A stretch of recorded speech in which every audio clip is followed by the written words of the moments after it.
I'm Kyle Hannon, the world record holder in surviving the most chemotherapy, and I'm also the cancer patient with the largest arms in the world. Today I want to talk about the coronavirus. You have to remember, no one can predict the future. We just do our best. And for me, this is nothing new. Myself and my family, we've been battling this for the last decade. And I would say probably over half of this decade, I've spent being as sick or sicker than the coronavirus. I've been about half the time that sick or sicker. And through that time, I had to learn how to survive and thrive and be able to function and be able to be a dad, to be able to work and to be able to keep moving. I am no medical expert in how to prevent or how to understand exactly this illness. So what I really want to focus on is what I've become an expert in, and that is thriving and surviving with illness and battling viruses. Let's see, I've had over 20 cases of pneumonia over the last decade. One of the times was PCP plus another form of pneumonia. PCP pneumonia is probably the #1 highest risk for death of all pneumonias. Those times I had that, I had no immune system and I had all sorts of other things going on. So I've learned how to survive during those things. So the first thing you can do to help get through this virus in the best possible way is to fast. And I could go very much into depth in that. That's debated sometimes, but I'm telling you from my experience again and again, fasting is what helped get rid of these extreme viruses more than anything. By fasting, I mean water fast. Side note is I don't get too carried away with fluids either. You hear drink water, drink water, drink water. I found that drinking too much water can actually backfire and increase the coughing and your sickness in your body. So just don't go too crazy one way or the other with water. If you can't fast, then I would recommend you go with bone marrow chicken broth. And that's a good way to get some fluids and a little sustenance into your body. If you can't handle that and you need a little more, do some noodles. Noodles are nice and soft, and try to keep your calories low. Don't just sit there and eat it all day. After that, it would be fish, obviously without bones, and tender, soft sort of chicken. If you're gonna be eating vegetables, I would stay away from anything that can irritate the chest. When you get a cough like this, any kind of irritant is going to trigger that cough to rise up. We want to minimize the amount of coughing that we're going to be doing. So if you start eating a bunch of roughage and if you eat stuff like that and you're swallowing it, you're just going to trigger that cough and make it worse. So if you have to eat a vegetable, eat something like a cooked carrot that's super soft. You want to try to minimize the amount of talking you're going to be doing. You want to minimize irritants in the air. You might want a humidifier with some essential oil, some mint or something like that to try to keep the air clean. Talking will aggravate your coughing, so it will make you cough more. I think I could probably preface and put even above importance of fasting as exercise. One huge thing is concerning me right now, outside of the mob emotion that is increasing stress and everything, is I don't hear the importance of movement. If you're gonna sit in your home when you get this and isolate yourself and eat a bunch of carbohydrates and not move, your risk of death is huge. The worst high risk in all of hospitals is bone marrow transplant. So if you're kept in that high risk isolation, the first thing they tell you is you gotta move. You gotta move so pneumonia doesn't settle into your lungs. This would be the third stage or so of the coronaviruses, would be to get pneumonia. You don't just get the coronavirus and the next step it goes right into pneumonia and death. It does seem to set on quickly, but my point is, if you do things that counter the virus, you're gonna minimize it, have a better chance of minimizing it and get over it quicker. You don't need to go out and run a marathon or anything like that. What they recommend in the BMT is that we walk about a mile each day, separated into 4 segments. So that's a good target to have. Obviously, if you have to be isolated and you need to get the virus, well, then you're gonna wanna simulate walking. Try to simulate walking, deep breathing from the belly as much as you can. Breathing exercises, one great one is something they do in the hospital to get your lungs back I can do this without having that actual apparatus, is you make a fist like this and you suck, blow air out first and suck as hard as you can for as long as you can, and then cough up and spit out all of the mucus that you have. You want to get that mucus out, so you definitely want to keep a bucket by you or a garbage or something so that you can spit out that stuff. Whenever you cough, don't swallow that down, get that out of you.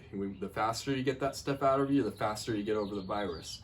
But back to needing to move, Cannot stress the importance enough of getting moving, so and breathing deeply, cutting out carbs, fasting. Those are going to be extremely important. If you do those things, you're going to sleep better. We all know that sleep is one of the best things to get over any kind of illness. If you need to have some aids like medication to sleep, this is a time to be liberal with that. I like to use Benadryl. Other people have different forms. Another thing that I use to help me with my cough when it's out of hand, maybe like at nighttime, is I'll do a little bit of whiskey. I'm not talking about a fifth of whiskey, I'm talking about a couple of shots of whiskey. I like whiskey that has cinnamon and honey in it. That has been good for me. We want to minimize stress. Stress is definitely going to make it harder. The higher stress is, the harder it is to get over the virus, and the harder it's going to be to get quality sleep. Being on our phones does elevate stress, especially if we're looking at any kind of negative type of news.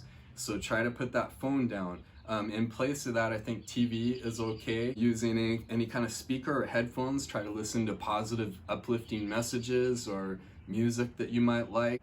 But yeah, you want to try to minimize anything that stresses you. Keep your distance from people that stress you out. Another great way to combat stress is to hug somebody. I've been very fortunate since I've known Ara, is that she's been so good, and she's just a gifted caretaker and showing me the importance of touching. She will touch me, give me massage and cuddle, and that has been a huge element in reducing my stress. So maybe you have a pet, or you have somebody or anything, even holding hands, that's going to help reduce stress. Another way to reduce stress is to, if you're too sick, is to just send somebody a message of love and encouragement. It could be just something very short and brief.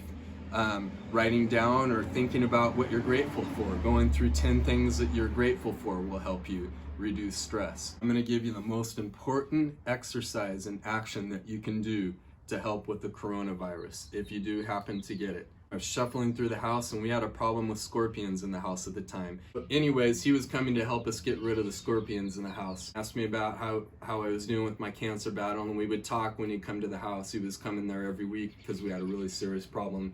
And he shared with me that he had lost his wife in the last year, and it was really hard for him. He asked me what I did to help get through the hard times, and I said, exercise has been really big for me. And he goes, Kyle, I want to share with you the best exercise that I learned to get through difficult times. And you know what that exercise is? He said, it's the smile. He said, every time I wake up in the morning, the first thing I do is exercise my smile. So I encourage you to exercise your smile. Exercise that smile with other people. Even if you got to do it right now, get that cheesy, ridiculous smile. Gotta exercise those smile muscles. There can be no more important exercise through this all. And if you go to smile and it hurts so much you gotta cry, let those tears out. I guarantee you that after you get those tears out and you try to exercise that smile muscle again, it's gonna go a lot easier for you. In the Bible it says that the lazy and the scared stay at home and they stay idle because they claim, there's a lion in the street, something could happen to me. And the Bible warns the dangers of that. And we know that if we start living that way and we live in fear, that is one way that we're going to have the virus have control over us. This is just a virus. It doesn't have control over us. Life is short, life is temporary. If we follow Jesus, we will be built to everlast. Life is everlasting if you follow Jesus. What is this in the temporary times? I think we need to change our self-dialogue and dialogue with one another about this virus. It's seen as a negative thing. It's seen as the worst thing ever. Well, how about we see it as a challenge? My family likes to go hiking. See it as a mountain, as a small mountain that you're going to climb. If you happen to get the virus, don't get idle with it.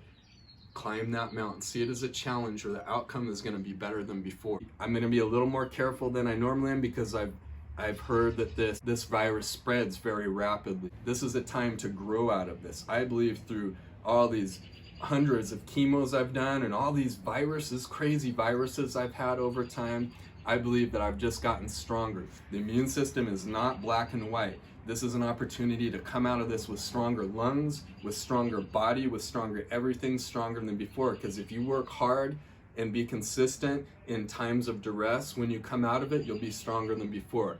So let's all rise up together, let's love one another, and let's move forward. So thanks for watching. That's all I got today. Love you guys.